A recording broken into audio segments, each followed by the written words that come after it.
Olá pessoal, tudo bem com vocês? Eu me chamo Pedro e sou professor de História da Secretaria Municipal de Educação de Barretos.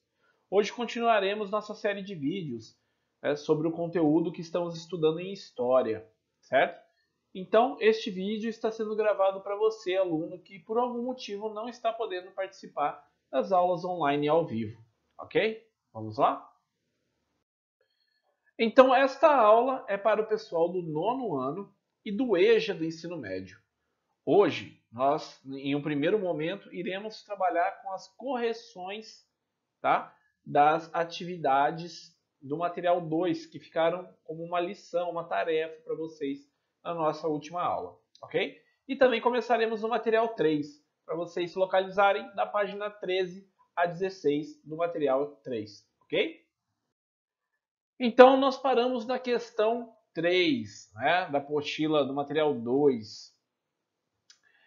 Ali, né, depois de ler os dois textos, como fizemos na aula passada, a pergunta é a seguinte: qual é o assunto abordado no texto 1? Né? O texto 1, que é um texto, né, um trecho da carta do Pero Vaz Caminha, ele é uma descrição, né, feita por esse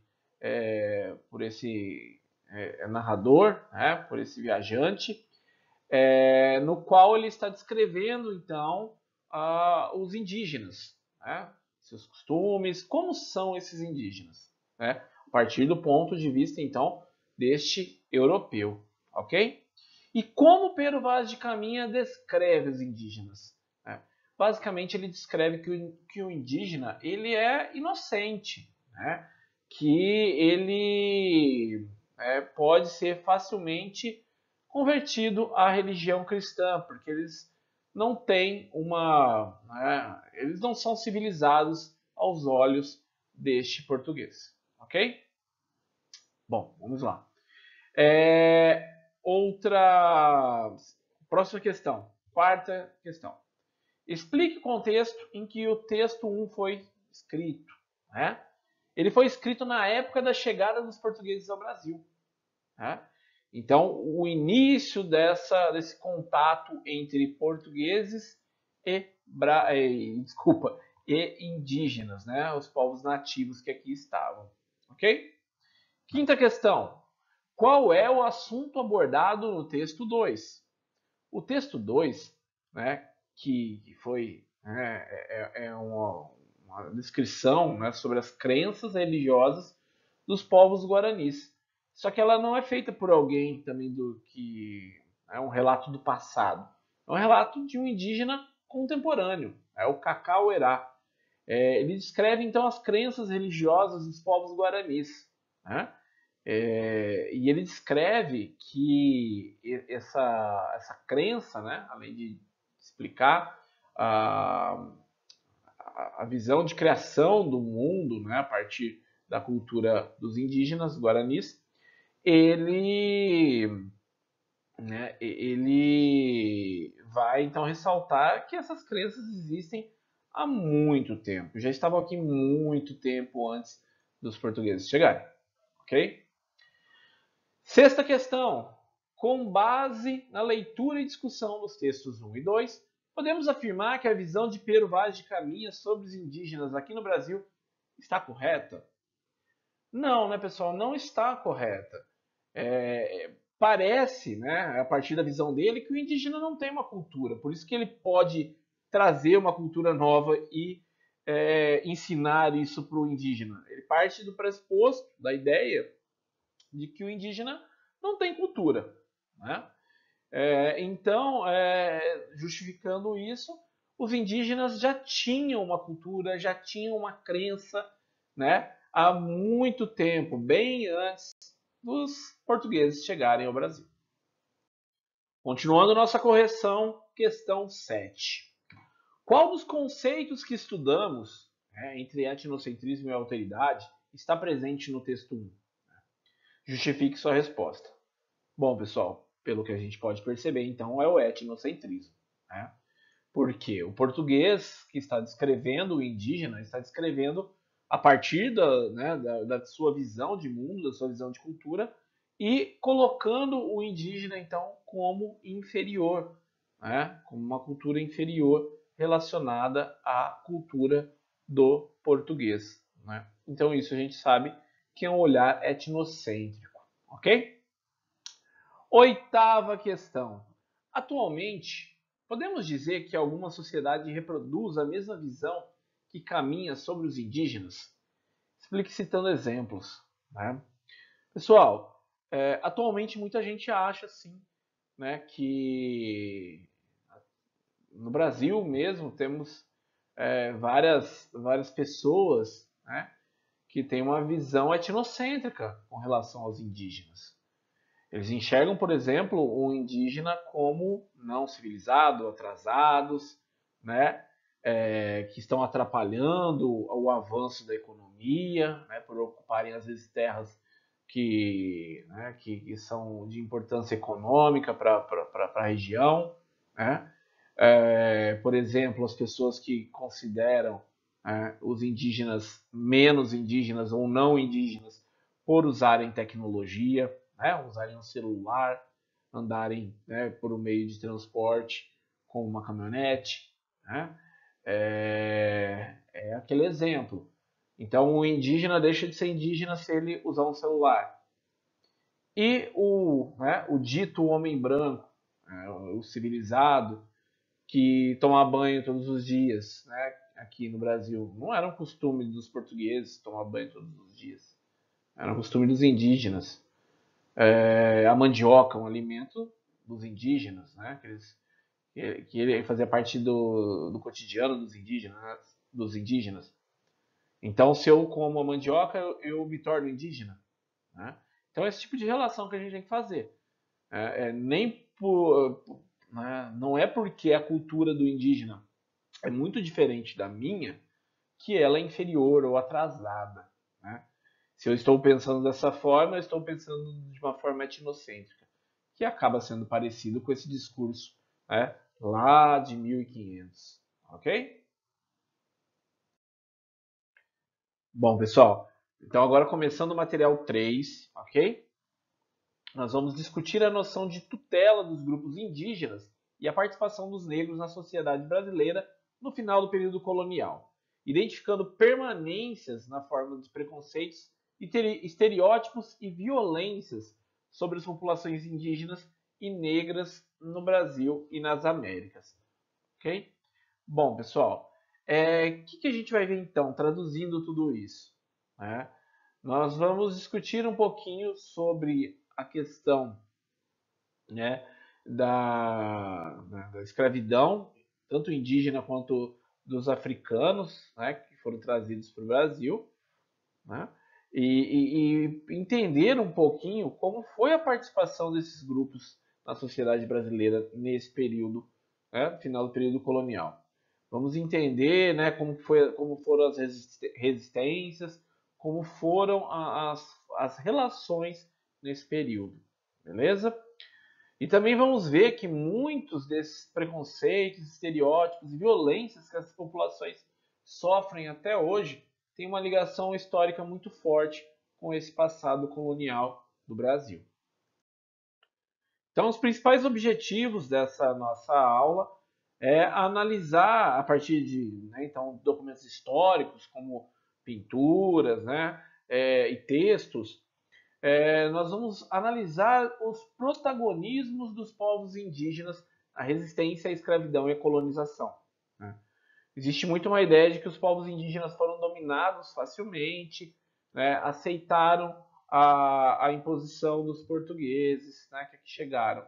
E também nos territórios vizinhos, né, o foco é o Brasil, mas os povos vizinhos também, povos indígenas também tiveram essa resistência, né, com os espanhóis.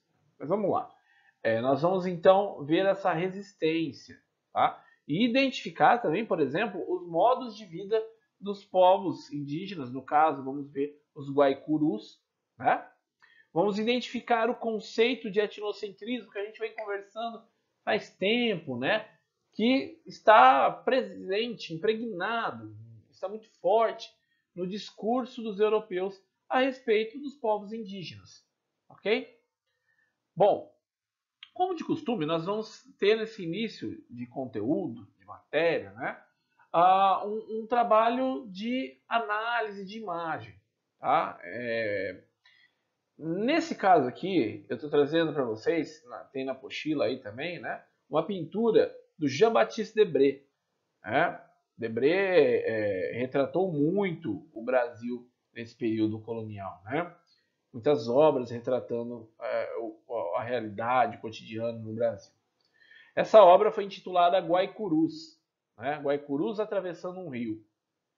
Como vocês podem ver na imagem, né? Vamos fazer essa atividade então. O que está sendo mostrado na imagem? Tá? Aqui nós podemos ver indígenas atravessando um rio. Alguns já estão na outra margem, né? Outros ainda estão na outra margem e outros estão atravessando o rio. Né? E outros ao redor, então. Ok? O que mais que a gente pode ver? Tá? Os indígenas estão acompanhados aqui de cavalos. Né? É o que a gente vai ver na questão 2 aqui. Muitos cavalos aparecem na imagem. O que isso pode indicar? Né? Que tipo de pista a gente tem sobre o modo de vida dos Guaicurus? Né? Então a gente tem aqui, esses cavalos podem apontar, né, para duas características do modo de vida deles. Que eles eram um povo caçador, né, que se deslocava de uma região para outra, né, não estavam em um território fixo. Então eram nômades, se deslocavam, caçavam. Né? E também que era um povo cavaleiro, que tinha, né, uma organização que tinha muito a ver com atividade de guerra. Era um povo guerreiro. Tá? Então a atividade guerreira fazia parte a partir dessa análise que nós podemos observar nessa imagem. Na questão 3, diz assim: na imagem, há alguns indígenas e seus cavalos com lanças nas mãos. O que isso pode representar? Está muito relacionado àquilo que a gente acabou de dizer. Né? Essa lança nas mãos dos cavaleiros pode indicar que isso seja um instrumento de caça ou também uma arma de guerra. Né? Então, isso já foram indícios que nós percebemos na atividade anterior. Então, dá para complementar um pouquinho nessa daí. Ok? Quarta questão. Há plantações dos Guaicurus na pintura? Como seria o modo de vida deles? A gente pode perceber nessa imagem que não tem plantações, né? É uma margem de um rio e dá muita impressão que eles estão, né, no meio de um trajeto, né, se deslocando para algum lugar. Então não tem, né? Vocês podem perceber que não tem plantações aqui, tá? Então o que quer dizer não ter plantações? O que a gente pode pensar, né? Se não tem plantação, como que eles vão conseguir alimento? Como vão se alimentar? Né? Mas nós já vimos que o alimento era buscado principalmente a partir da caça. Né? Então eles é o que nós chamamos de grupo de caçadores-coletores. Né? Então esse era o modo de vida deles. Eles eram nômades, se deslocavam, caçavam, né, e colhiam seus alimentos e mudavam de uma área para outra em busca de alimento. Ok? Prosseguindo então na apostila de vocês aí no materialzinho, vocês podem observar o mapa, né, esse mapa abaixo que eu trago para vocês aqui, apresentando informações sobre a escravidão de indígenas e as guerras de resistência ocorridas no território brasileiro no período colonial. Isso vai ser também utilizado para vocês responderem as questões, tá, que seguem após este mapa. O que eu chamo a atenção para vocês? Eu peço que vocês façam aí uma leitura, então, né, com calma, detalhada. Né? Aqui a gente tem algumas legendas, né? Tem algumas então, regiões marcadas aqui no mapinha, né? Olha, vai ter a Guerra dos Tamoios, Guerra dos Aimorés, tem o período que foi a guerra, né? A guerra dos Potiguara, né? O levante Tupinambá. A gente tem aqui a escravidão, né? Alguns pontos de escravidão, os focos de resistência, né? Os maiores choques, né? Embates no século XVI, né? Do roxinho um pouquinho mais escuro, né? Intermediário aqui nós temos terra indígena, que era foco de resistência até o fim do século XVI, né? Aqui nós temos forte resistência até o século XIX, nessa cor mais escura, né? Aqui.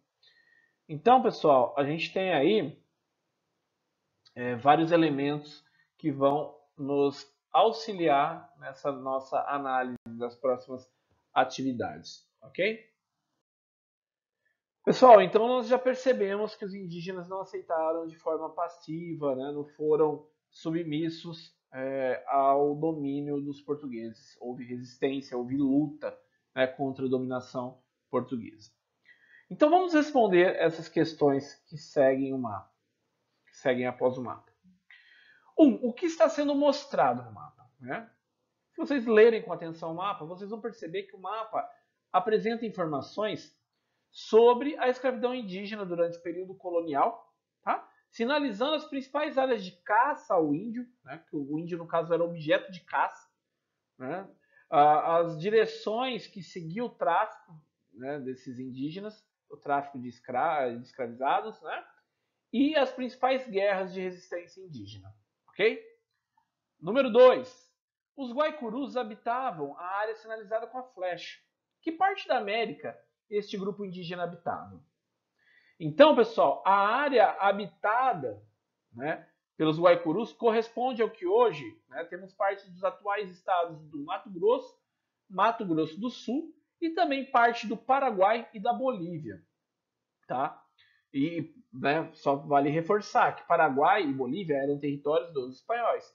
Então isso passa a ser uma área de disputa entre também portugueses e espanhóis, uma área de bastante conflito, né?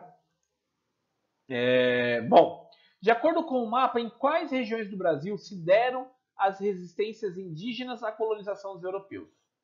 Pelo mapa, pessoal, nós podemos perceber então que as regiões de resistência são litoral do Nordeste, né, mais ao sul, a região Sudeste, ok? Sul e parte do Centro-Oeste, beleza?